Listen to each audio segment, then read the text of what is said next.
बच्चों, आज हम जानेंगे वीक और टाइट बाइंडिंग। वीक बाइंडिंग और टाइट बाइंडिंग किसे कहते हैं। सबसे पहले हम वीक बाइंडिंग के बारे में जानते हैं। वीक बाइंडिंग किसे कहा जाता है। क्रिस्टल में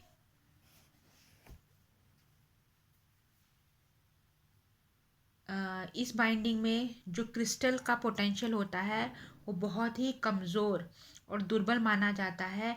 किसके कंपेयर में, जो इलेक्ट्रॉन की एनर्जी है या जो आउटर मोस्ट बाहर के जो इलेक्ट्रॉन होते हैं, जो बाहर के इलेक्ट्रॉन एटम में रिवॉल्व करते हैं, उसके कंपैरिजन में जो क्रिस्टल का पोटेंशियल है वो क्या माना जाता है, वीक माना जाता है। तो क्रिस्टल का जो पोटेंशियल है वो क्या होता है, इसमें वीक होता है, कमज़ोर होता है ना। वीक बाइंडिंग में किसके कंपैरिजन में, इलेक्ट्रॉन की जो एनर्जी है, इलेक्ट्रॉन की एनर्जी या जो आउटर मोस्ट इलेक्ट्रॉन्स है उनके एनर्जी कंपैरिजन में जो क्रिस्टल का पोटेंशियल है वो कमज़ोर माना जाता है वीक बाइंडिंग में।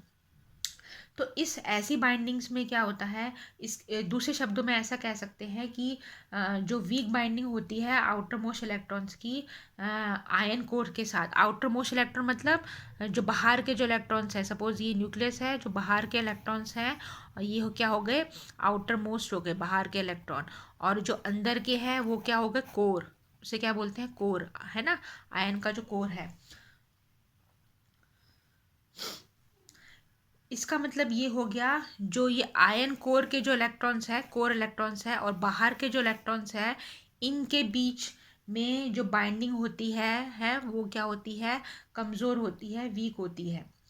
तो तो ऐसे केस में कुछ मुख्य बिंदु हैं, पॉइंट हैं जो हमें नोट करने हैं। पहला पॉइंट है, जो पोटेंशियल एनर्जी होती है फ्री इलेक्ट्रॉन की, वो बहुत ही स्मॉल यानी छोटी मानी जाती है। पोटेंशियल एनर्जी है किसकी, इलेक्ट्रॉन की, वो स्मॉल होती है किसमें, इसमें वीक बाइंडिंग में। किसके कंपैरिजन में, जो टोटल एनर्जी है, जो टोटल एनर्जी है उसके कंपैरिजन में जो पोटेंशियल एनर्जी है फ्री इलेक्ट्रॉन की वो छोटी मानी जाती है। दूसरा दूसरा बिंदु ये है, इस पॉइंट ये है, इस अप्रोक्सीमेशन में, वीक बाइंडिंग अप्रोक्सीमेशन कहते हैं। जो बैंड्स हैं, बैंड्स में जैसे हम बताया था मैंने उसमें ब्रिलियन जोन में कि जो दो अलाउड बैंड्स होते हैं उनके बीच में फॉरबिडन बैंड होता है। फॉरबिडन मतलब खाली जगह, और अलाउ अलाउ बैंड मतलब क्या होता है, जिसके अंदर एनर्जी लेवल होते हैं, है ना। एनर्जी लेवल्स से जो बैंड्स बना होता है, ये लो एनर्जी लेवल्स से जो बैंड बना होता है उसको वैलेंस बैंड बोलते हैं। हाई एनर्जी लेवल से जो बना होता है उसको कंडक्शन बैंड बोलते हैं, यानी अलाउड एनर्जी लेवल्स बोलते हैं। और फॉरबिडन मतलब कोई भी एनर्जी लेवल उसमें नहीं होता है। तो जो वीक बाइंडिंग अप्रॉक्सीमेशन है उसमें जो अलाउड बैंड्स हैं वो ज़्यादा चौड़े होते हैं। चौड़े मतलब ब्रॉड होते हैं, है ना, ज़्यादा चौड़े होते हैं, ब्रॉड होते हैं। किसके कंपैरिजन में, फॉरबिडन के कंपैरिजन में। तो ये इसका दूसरा पॉइंट था कि जो अलाउड बैंड होते हैं वो ज़्यादा क्या होते हैं, चौड़े होते हैं, ब्रॉड होते हैं, है ना। किसके कंपैरिजन में, फॉरबिडन के कंपैरिजन में। फॉरबिडन क्या होते हैं, संकरे होते हैं, संकरे, नैरो होते हैं फॉरबिडन। फिर तीसरा बिंदु इसका ये है वीक बाइंडिंग का, ये छोटे मार्क्स में पूछ सकते हैं, वीक बाइंडिंग अप्रोक्सीमेशन और टाइट बाइंडिंग अप्रोक्सीमेशन। जो इलेक्ट्रॉन का जो वेव फंक्शन होता है,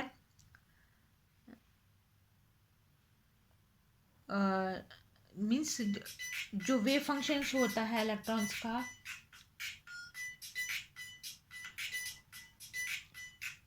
वो नेबोरिंग एटम्स का वो ओवरलैप करता है अधिक मात्रा में, है ना। जो दो नेबोरिंग एटम्स हैं, दो नेबोरिंग एटम्स का जो ऐसे ऐसे जो इलेक्ट्रॉन संबंधित होंगे उससे जो वेव फंक्शन होगा वो ज़्यादा ओवरलैप करेंगे। तो इसमें ओवरलैप होता है किसका, नेबोरिंग एटम्स का ज़्यादा, है ना, लार्ज अमाउंट में होता है, ज़्यादा अमाउंट में इसमें नेबोरिंग एटम्स का ओवरलैप होता है, किसमें, वीक बाइंडिंग में। मतलब इसमें ऐसा, दूसरे शब्दों में ऐसा कह सकते हैं, जो क्रिस्टल्स के जो एटम्स होते हैं वो पास पास होते हैं, किसमें, वीक बाइंडिंग में। तो वीक बाइंडिंग में जो क्रिस्टल के एटम्स होते हैं वो क्या होते हैं, पास पास होते हैं। फिर चौथा इसका पॉइंट है कि जो नेबोरिंग एटम्स होते हैं, आसपास के जो एटम्स होते हैं, उनके बीच में प्रबल अन्योयी क्रिया होती है, स्ट्रॉन्ग इंटरेक्शन होता है। तो स्ट्रॉन्ग इंटरेक्शन इसमें देखने को मिलता है, प्रबल अन्योयी क्रिया देखने को मिलती है वीक बाइंडिंग में, किसके बीच में, जो नेबोरिंग एटम्स होते हैं उनके बीच में। इसका आखिरी पॉइंट है जो वेव फंक्शन और एनर्जी स्टेट होते हैं। वेव फंक्शन मतलब जो इलेक्ट्रॉन्स होते हैं, हर एक इलेक्ट्रॉन्स का अपना अपना वेव फंक्शन होता है ना, जो उसके होने की संभावना बताता है उस जगह पे। तो वेव फंक्शन जो होता है, और जो एनर्जी स्टेट होते हैं, एनर्जी स्टेट मतलब जो एनर्जी लेवल्स होते हैं क्रिस्टल में, अ, वो आपस में कम मिलते जुलते हैं, है ना, मतलब उनका आपस में कम मिलते जुलते हैं, लिटिल रिसेम्बलेंस होता है between wave function and energy state of the crystal.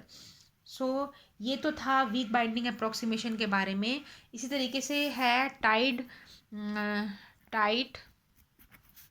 Binding approximation, पहले किसे कहते हैं वो हम देख लेते हैं।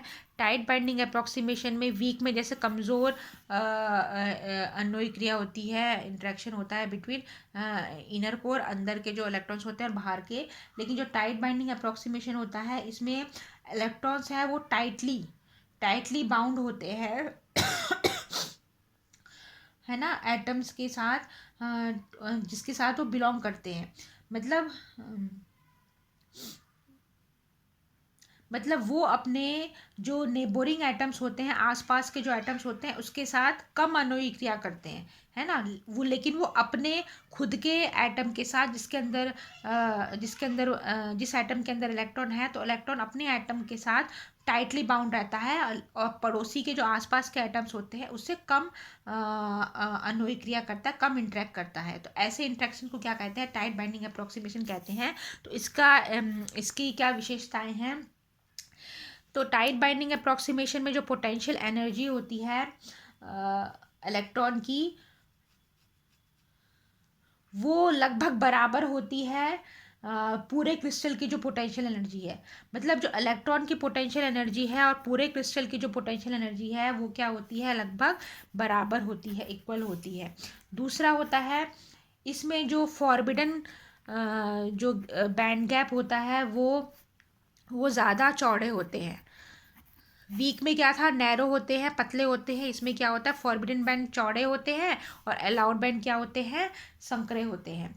फिर तीसरा इसमें है कि अ, अ, ये जो अपने आसपास के जो नेबोरिंग एटम्स होते हैं उससे कम इंटरेक्ट करते हैं, उससे है ना, इंटरेक्शन क्या होता है, कमज़ोर होता है अपने आसपास के नेबोरिंग एटम्स के साथ। लेकिन वीक में क्या होता है, स्ट्रॉन्ग इंटरेक्शन होता था। फिर आखिरी इसमें है कि इसमें जो वेव फंक्शन और जो एनर्जी लेवल होता है क्रिस्टल का, वो एक दूसरे से रिलेटेड होते हैं, एक दूसरे से संबंध धराते हैं, है ना। सो ये तो था टाइट, इस तरीके से ये वीक बाइंडिंग एनर्जी और tight binding approximation, weak binding और टाइट बाइंडिंग अप्रोक्सीमेशन के कुछ पॉइंट्स हैं, और इसके बारे में ये छोटे मार्क्स में पूछ सकते हैं।